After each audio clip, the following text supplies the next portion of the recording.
Xidməti proqramlar defraqmentləmə. Salam dostlar, necəsiz? Ümid edirəm hamınızın əhvalı yaxşıdır. Bugün informatika dərsimizdə çox maraqlı və eyni zamanda faydalı bir mövzunu öyrənəcəyik. Xidməti proqramlar və defraqmentləmə. Yəqin ki, siz evdə və ya məktəbdə kompüterdən istifadə edirsiniz və bəzən kompüterinizin əvvəlki kimi sürətli işləmədiyini görürsünüz. Sanki proqramlar gec açılır, fayllar ləng yüklənir. Bunun səbəbi bəzən məhz sərt disklə bağlı olur. Bugünkü dərsimizdə bu problemi necə həll edə biləcəyimizi öyrənəcəyik. Xidməti proqramlar nədir? İlk öncə gəlin aydınlaşdıraq. Xidməti proqramlar nədir? Bilirsiniz ki, kompüterdə əsas proqramlar var. Məsələn, əməliyyat sistemi və istifadəçi proqramları. Amma bəzən onların normal işləməsi üçün köməkçi proqramlara ehtiyac duyulur. Bax, bu köməkçi proqramlara biz xidməti proqramlar deyirik. Onlar kompüterin işini asanlaşdırır, sürətini artırır, xətaları düzəldir, faylları idarə etməyə kömək edir. Məsələn, antivirus proqramları bizi viruslardan qoruyur. Arxivatorlar faylları sıxışdırır. Defraqmentləmə nədir? Bildiyiniz kimi, kompüterdə işləyən bütün proqramlar, fayllar və hətta əməliyyat sistemi sərt diskdə saxlanılır. Sərt disk müəyyən sahələrə bölünür. Bu sahələrin ən kiçik hissəsinə sektor deyilir. Sektor adətən 512 bayt olur. Diskin üst və alt səthləri var və onlar dairəvi cığırlar və sektorlardan ibarətdir. Bu sektorlardan bəziləri mexaniki zədələrə görə korlana bilər. Biz onlara pis sektorlar deyirik. Əgər faylın hissəsi belə sektora düşərsə, əməliyyat sistemi həmin faylı oxuya bilmir və xəta mesajı göstərir.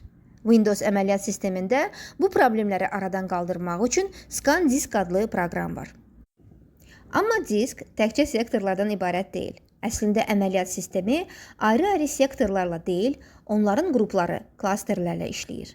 Klasterlərin ölçüsü adətən 4 kilobayt olur. Fayllar çox vaxt birdən çox klasterdə saxlanılır. Əgər disk boşdursa, fayl ardıcıl klasterlərdə yerləşir. Lakin disk dolduqca fayl hissələrə bölünür və müxtəlif yerlərə səpələnir. Bu vəziyyətə fraqmentlənmə, yəni faylların parçalanması deyilir.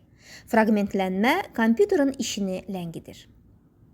Bəs bunu necə həll edə bilərik? Çox sadə. Defraqmentləmə aparmaqla. Defraqmentləmə, diskdə səpələnmiş faylların yenidən ardıcıl şəkildə düzülməsi deməkdir. Yəni fayllar bir yerdə saxlanılır və kompüter onları daha tez oxuyur. Başqa sözlə, defraqmentləmə sərt disk üçün təmizlik və səliqə işləri kimidir. Windows əməliyyat sistemində bu iş üçün xüsusi utility var. Əvvəllər Disk Defragmenter adlanan bu utility yeni versiyalarda Optimize Drives adlanır. Dostlar, gəlin bir sual üzərində də düşünək. Niyə bəzən faylın gerçək ölçüsü ilə onun diskdə tutduğu yer arasında fərq olur?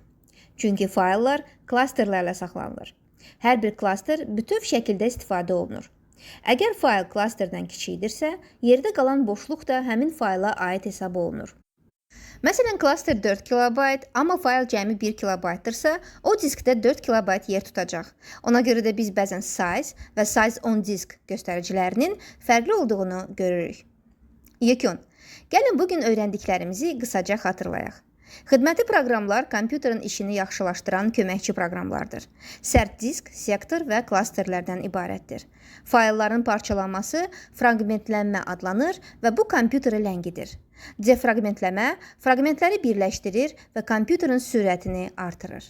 Faylın ölçüsü ilə diskdə tutduğu yer arasındakı fərq klasterin ölçüsündən asılıdır. Ev tapşırığı.